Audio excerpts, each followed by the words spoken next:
Hi everyone, welcome back to the channel. So we have two prominent trans activists who have spoken out recently, trying to convince us that it's okay for men to compete in women's sports, even trying to convince us that if we don't accept men competing in women's sports, then we are basically complicit in a genocide. Yes, that's right. So we have Laverne Cox, who spoke out recently at a premiere for Animal Farm. And this person has a part in this movie. This movie is being pushed and promoted by a few conservatives. So, you know, there's a conflict there, I would say, in the very least. Apparently, people are saying that the movie isn't true to the original. And this Laverne Cox, a man who identifies as a woman, is in the movie. So for me, it's a hard no. At the heart of every genocide is dehumanization. That is the beginning. When we begin, and I know we're talking about animals here, but when we stop seeing our fellow citizens as human, then we can commit violence against them with impunity, take away their rights. I think what we've seen over the past 6 years with trans people is a really good example of that. It's clear that it's never been about sports. It's never been about protecting women or children. If they wanted to protect women and children, they would indict the people in the Epstein files. We know who they are, but they're not doing that. So that was all a pretext to scapegoat trans people, to dehumanize us and put us in an excluded category so that they can take away our rights, legislate us out of existence. We're seeing that happen. Okay, I've heard enough. So, this narcissistic man really believes that we are going to go out of our way to ensure that they don't have rights, to ensure that they can't do what they believe is their right to do. That we're going to pretend that this is about women's rights. We're going to pretend that this is about protecting children. Apparently, it's not about any of that stuff. It's just to stop them from having rights. And then the nerve of this man to talk about dehumanization. Who is it who has had to sit there and listen to people pretend to not know what a woman is? Women. We've had to listen to doctors, so-called experts, so-called scientists sit there and pretend to not know what a woman is. Refuse to simply say the scientific, biological definition of a woman. Refuse to say it and pretend that we don't exist. It's women who have been dehumanized, all to appease men like Laverne. And it's still going on. It's women who have been told that it doesn't matter whether or not they're comfortable having a penis in their locker room and that they have to just put up with it and be kind.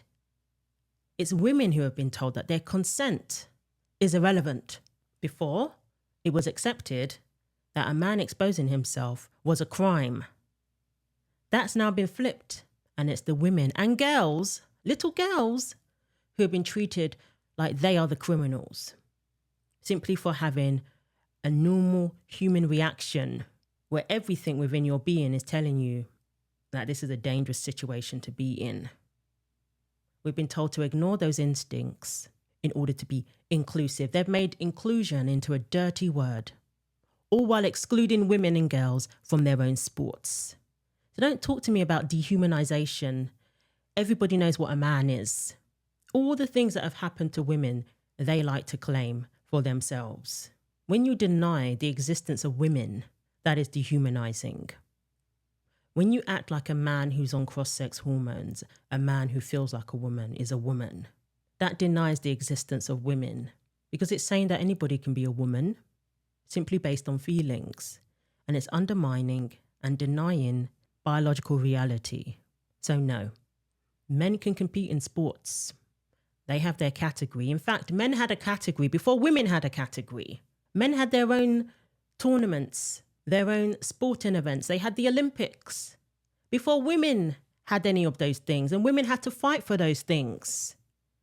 So when we say that women need their own category, that is because of biological reality. It doesn't change based on feelings. When we say that women need their own category, that is because we don't suffer cheaters coming into our category and stealing medals, stealing accolades, stealing records, rewriting history. And that is what infringes upon rights, upon women's rights, the rights of little girls to have their own sports, to be able to get undressed in the locker room without boys being present. And I do not like that we have to share a bathroom with boys. At Hoover, a boy has punched me in the stomach and spit on me. I really do not feel comfortable in an all-gender restroom. When I come to the bathroom, I do not like that there is pee on the seats and toilet paper on the ground. It feels very uncomfortable. I was at Hoover in previous years on the seats and no toilet paper on the ground. It was cleaner and more sanitary. My friends and I do not like that there are boys in the bathroom. Some of my friends and I try not to go to the bathroom when they have to. There should be girls, boys, and all gender restrooms. I can ask that staff will make sure that the bathrooms are cleaned in the new construction, and I'm sure staff will make sure that there are procedures in place to make sure the bathrooms are clean. Yeah. And are they athletes? Are they in there swimming as well? No, they're not. That's the thing. They're not athletes, and I don't believe they're really doing any sports at all. It's just pure lounging around, hanging out in the locker room as a social space. Okay. Now this gets super weird. So how are they allowed to get into the girls' locker room? Did they say, "Oh, I identify as a girl"? Yeah, I guess at school it's just you gotta look like a girl and then identify as one, and that's what gets you in. Like, I don't know. I mean, it's not like we have teachers like making sure who goes or monitoring who's going in and not and whoever. But yeah, so they just walk right in. It's free to everyone. That is bizarre.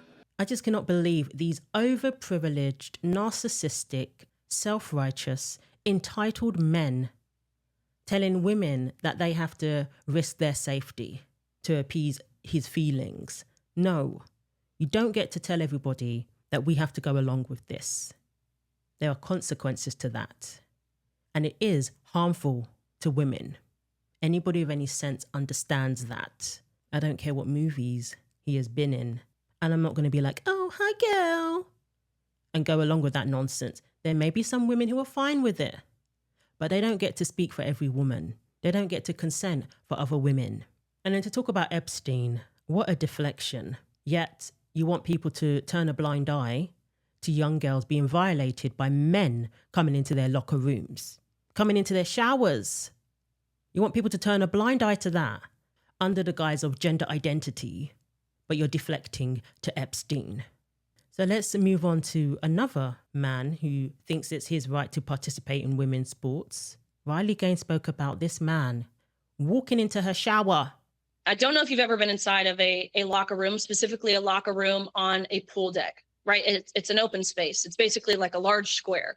Okay. There is no stalls beyond the stalls that you use the restroom in, but you're not putting your suit on or, of course, showering in those stalls.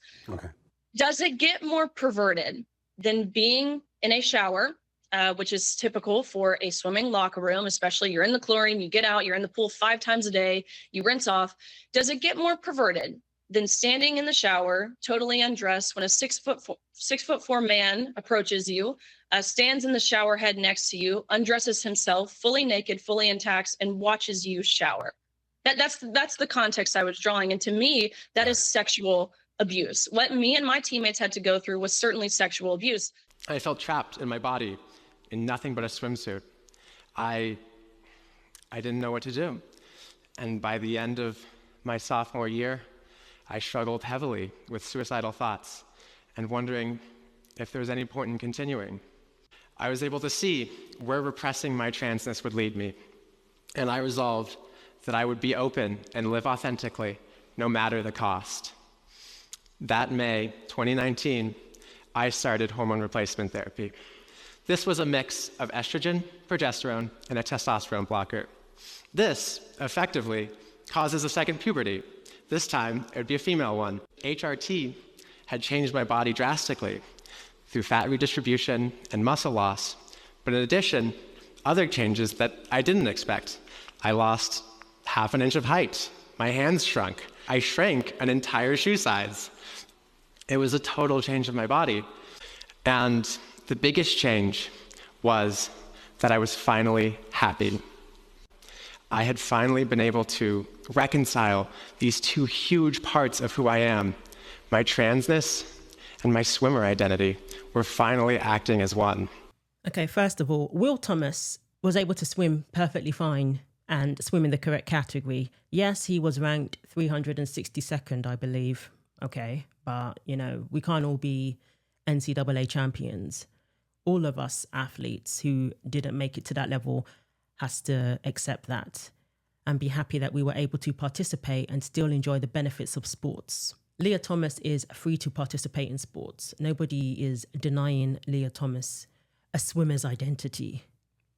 Just compete in the correct category. Stop infringing upon women's sports. Stop stealing titles, accolades, medals, records from female athletes. That was all we were asking for the whole time. And then these claims, these outrageous claims, with no proof, no evidence that this is actually a thing, claiming that his hands shrunk, claiming that his shoe size shrunk. He lost an inch of height, apparently. We're supposed to believe that. Okay? None of that makes you a woman. That's called damaging your body. Not becoming a woman, though, and certainly not experiencing female puberty. I just can't believe they pushed this lie for the longest time that, you know, people on cross-sex hormones experience the puberty of the opposite sex. No, they do not. What they're experiencing is the side effects of taking hormones that do not belong in your body, not at those levels at least. The whole thing is very unhealthy. And people are calling it life-saving, again, with no evidence of that whatsoever. There is evidence to the contrary. Speak to detransitioners. In fact, it is more damaging towards their mental health. There is more evidence to suggest that. So nobody's taking away your identity as an athlete. But what Lia Thomas is a male athlete and always will be a male athlete. And even with all of that, it was as clear as day that Lia had advantages over the female athletes. It was as clear as day that what Thomas was doing was nothing but cheating. Everybody was able to see that, even those who claimed that they didn't. That's what we call lying to yourself. That's what we call gaslighting. We could see the differences because male and female bodies are different. Men and women are more than just hormones. Will Thomas says he went through a second puberty when he started taking wrong sex hormones. A female puberty this time. No, Will, you don't menstruate and you can't have a baby. You're a man. Of course, he's speaking in Boulder, Colorado, to an audience full of delusional people.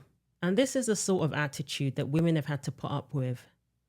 And it hurts even more when it's another woman telling you that you should be okay with your sports being destroyed.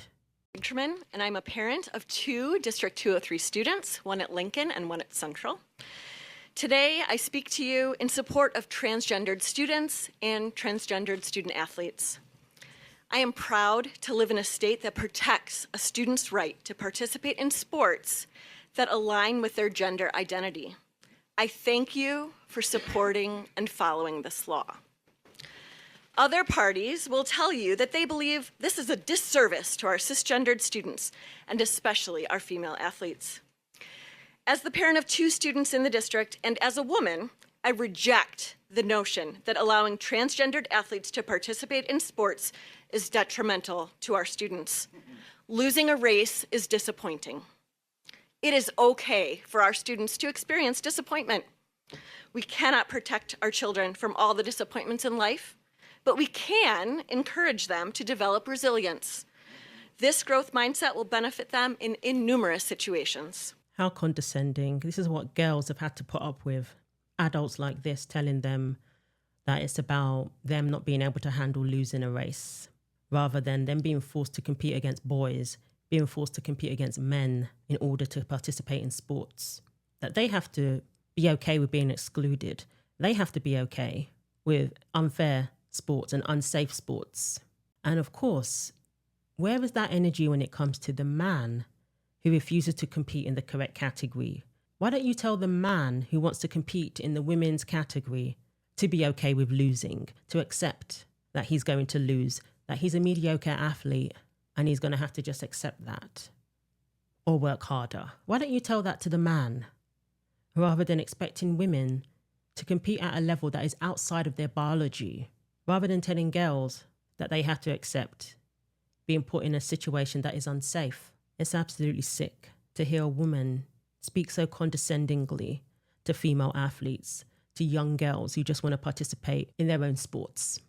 And we wonder why these young girls end up going along with it when they have these adults trying to groom them and condition them into accepting this ideology.